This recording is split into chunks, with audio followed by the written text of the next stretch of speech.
te acompanhando, né? Acompanhando sua carreira, acompanhando aí todo o seu momento de vida, eu sei que você tem um projeto bem bacana de impacto social, né? Que a gente vai falar daqui a pouquinho, mas que também teve um momento de vida seu, né? Aqui, ó, o Guardiões da Esperança, Guardiões a gente da vai Esperança, falar isso aí. daqui a pouco. E eu me lembro que você falava do Guardiões antes, quando você estava ainda lá na Abve, já acho que uns 5, 6 anos atrás. Muito tempo. Ele existe já... eu comecei na minha passagem de Ferring.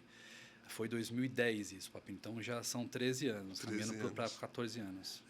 E o que fez você ir para o Guardiões? Vamos para o Guardiões, depois a gente volta aqui para um tema... Tá. Então eu vou dar um passo antes dos Guardiões até, tá?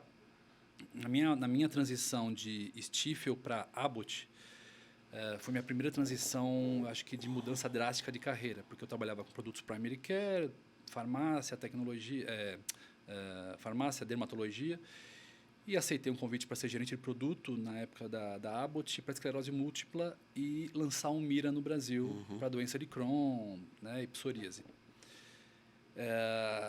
Foi drástico porque assim, você sai de um mercado estabelecido, auditado, controlado, tal, para um mercado que em 2006, Papini, não tinha Conitec, não tinha reembolso, não tinha auditoria, não tinha nada. Era tudo mato. Tudo. A gente tinha que explorar e realmente... Aqui foi minha primeira chama que acendeu, Papini, de me importar realmente com o paciente. O impacto que você causa na vida do paciente. Por quê? Eu promovia produtos para dermatologia, muitos para dermatologia clínica, mas muitos também muito para estética, né? De repente eu vejo uma esclerose múltipla, que é devastadora, uma doença de Crohn, que é devastadora. Muitas vezes pegando mulheres jovens, no caso mulheres jovens, incidência muito grande. Psoríase que hoje já se entende que é devastadora. Isso. Mas na época era estética. Né? Mas não, a gente sabia realmente que o impacto mental nas pessoas era o pior de tudo. Né? Então eu comecei, essa chama de ajudar o próximo começou a acender neste momento. Sabe? Eu entendi meu papel na indústria farmacêutica. Quando eu recebi um convite do Roberto Alvarenga para sair da Abbott, que já era meu chefe na Abbott, ele foi ser presidente na Ferring, para ser um diretor de unidade de negócio dele na Ferring, eu era muito jovem ainda, tinha 29 anos, 30 anos. Poxa, um cargo de diretoria com 29 e 30 anos, para mim... Super oportunidade. E foi uma oportunidade, mas também um desafio muito grande. Né? E aí, para piorar ou melhorar na minha forma de aprendizado e crescimento pessoal e profissional, a gente encontrou uma Ferring que tinha uma fama de mercado há 14 anos atrás, ou era só pessoas já se aposentando, eram 50 a mais, né? Ou iniciando, eram os estagiários, e com pouquíssimo recurso de trabalho. Né? Então o Roberto tinha um desafio na época de mudar esse cenário, capacitar as pessoas, qualificar as pessoas, tudo mais, e me chamou para isso. Só que imagina eu com 29 anos entrando numa empresa para ser diretor de um time completo, mas um time mais sênior. Muito mais sênior. Então eles levam para mim o que esse moleque está fazendo aqui. Né? E a gente tinha objetivos financeiros com a empresa altíssimos. Então você tem que capacitar as pessoas, preparar as pessoas para que elas produzam. Né? Às vezes demitir pessoas, às vezes contratar pessoas, e faz parte do plano de negócios. Né? E eu lembro que foi, talvez, meus quase 3 anos de Ferring, Papini, meu maior época de sofrimento pessoal. Crescer dói, né? Então, assim, eu cresci muito nessa época como gestor e como pessoa, porque eu também casei nessa época. Então, foi várias mudanças ao mesmo tempo.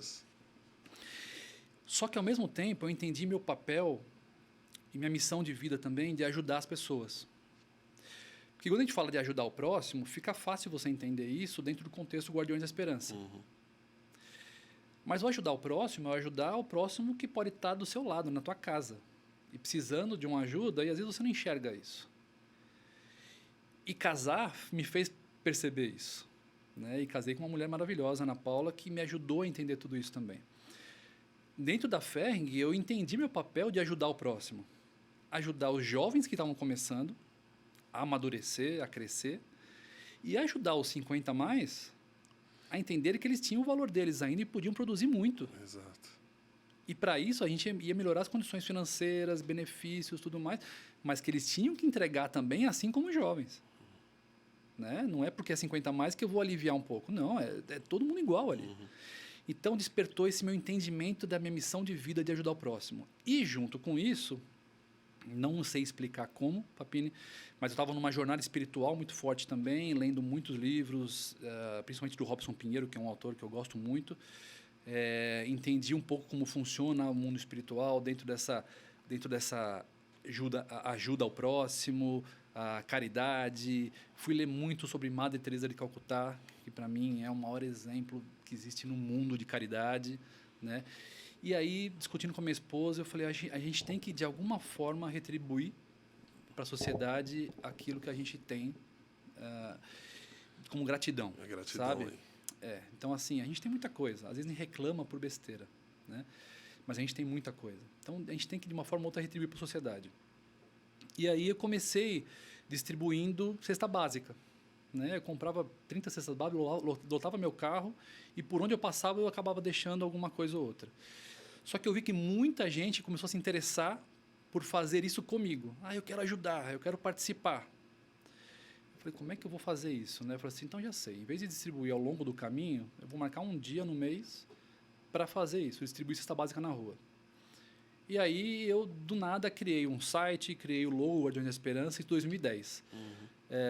E marquei um dia, eu falei assim, se não aparecer ninguém, vou eu e minha esposa, né? A gente marquei um dia, coloquei no site, na época era Facebook ainda, vamos distribuir cesta básica, Guardiões da Esperança, vagas limitadas, aquela história de marketing todo por trás, né? Se inscreva agora, tal. Acabaram vindo 3 amigos meus participar junto com a gente. Então, a primeira ação foi distribuir cesta básica na rua com 5 pessoas, eu, minha esposa e 3 amigos. Só que eu não parei, aí eu continuei, né? E a coisa foi crescendo, crescendo. Estava na Ferring na época, como eu já falei, então algumas pessoas da Ferring se interessaram e quiseram participar.